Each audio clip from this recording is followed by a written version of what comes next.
Hi hello welcome to Gurukushal vlogs. ఈరోజు వ్లాగ్లో egg masala curry ఎలా చేసుకోవాలో చూపిస్తున్నానండి. ఫస్ట్ మసాలా రెడీ చేసుకుందామండి. దానికి కావాల్సింది 1 ఇంచ్ దాల్చిన చెక్క వేసుకుంటున్నాను, ఒక 4-5 లవంగం మొగ్గలు, యాలకులు 3, దీంతోపాటు గసగసాలు 1/2 టీ స్పూను, ధనియాలు 1 స్పూను అండ్ అల్లం ముక్కలు, దీంతోపాటు తెల్లగడ్డపాయలు, ఒక 10 జీడిపప్పులు, 1 స్పూన్ తెల్ల నూగులు, దీంతోపాటు ఎండు కొబ్బరి 1 స్పూను. వీటినన్నిటిని బాగా మెత్తగా పేస్ట్ చేసుకోవాలి. స్టవ్ ఆన్ చేసి పొయ్యి మీద పెనం పెట్టుకొని 1 స్పూన్ ఆయిల్ వేస్తున్నాను.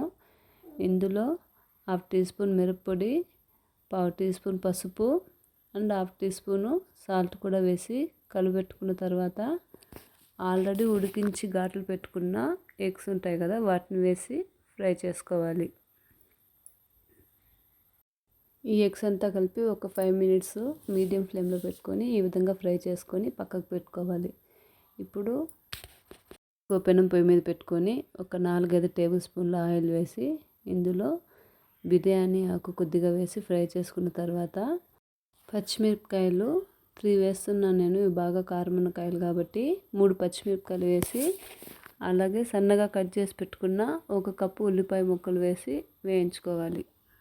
ఈ కర్రీలో ఉల్లిపాయలు బాగా గోల్డ్ కలర్ వచ్చేంత వరకు వేయించుకుంటే టేస్ట్ చాలా బాగుంటుంది.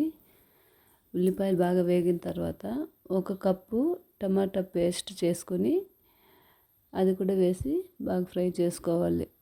ఇలా ఆయిల్ పైకి వచ్చే విధంగా టమాటా పేస్ట్ వేగిన తర్వాత ఇందులోకి ఆల్రెడీ రెడీ చేసి పెట్టుకున్న మసాలా పేస్ట్ వేసి వేయించుకోవాలి. ఈ మసాలాలు మొత్తము పచ్చివాసన పోయేంత వరకు బాగా వేయించుకోవాలండి.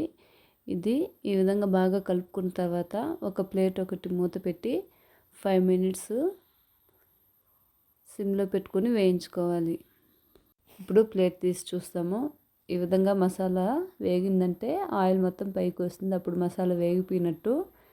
ఇప్పుడు ఇందులోకి స్పైసెస్ వేసుకుంటాము. 1.5 టీ స్పూన్ మిరప్పొడి వేస్తున్నాను అండ్ ఆల్రెడీ ధనియాలు వేసాం కాబట్టి 1 స్పూన్ ధనియాల పొడి, 1/2 టీ స్పూను పసుపు వేసుకోవాలి. రుచికి సరిపడా సాల్ట్ కూడా వేసుకొని ఇప్పుడు ఈ మసాలాలు మొత్తం బాగా కలిపి ఫ్రై చేసుకోవాలి. ఈ మసాలాల్లో కారపొడి వాసన రాకుండా బాగా ఒక 5 నిమిషాల పాటు కలిపి వేయించుకోవాలి. ఇప్పుడు ఆయిల్ పైకి తేలుతుంది చూడండి.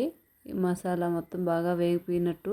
ఇందులోకి ఆల్రెడీ ఫ్రై చేసి పెట్టుకున్న ఎగ్స్ని వేసి ఒక 2 నిమిషాల పాటు ఫ్రై చేసుకోవాలి. ఈ ఎగ్స్ ఇలా వేగిపోయిన తర్వాత మసాలా కప్పు ఉంది కదా, అందులోకి కొద్దిగా వాటర్ పోసి కలిపి పోసుకోవాలి. ఈ వాటర్తో పాటు ఇంకో 2 కప్స్ వాటర్ వేసి బాగా మసాలా మొత్తం కలిసే విధంగా కర్రీని కలుపుకొని ప్లేట్ పెట్టి ఒక 5 మినిట్స్ ఉడికితే సరిపోతుందండి. 5 మినిట్స్ తర్వాత మూత తీసి కర్రీని బాగా కలుపుకొని స్టవ్ ఆఫ్ చేసుకోవాలి. స్టవ్ ఆఫ్ చేసుకొని ఇప్పుడు కర్రీని సర్వ్ చేసుకోవడమే. ఇది చపాతీలో కానీ, ఇడ్లీ, దోశ అండ్ రైస్లో కూడా చాలా టేస్టీగా ఉంటుంది. ఒకసారి మీ అందరూ ట్రై చేసి చూడండి. ఓకే ఫ్రెండ్స్, ఈ వీడియో కనుక నచ్చినట్లయితే లైక్ చేయండి, షేర్ చేయండి, సబ్స్క్రైబ్ చేసుకోండి. Thanks for watching my channel. Bye.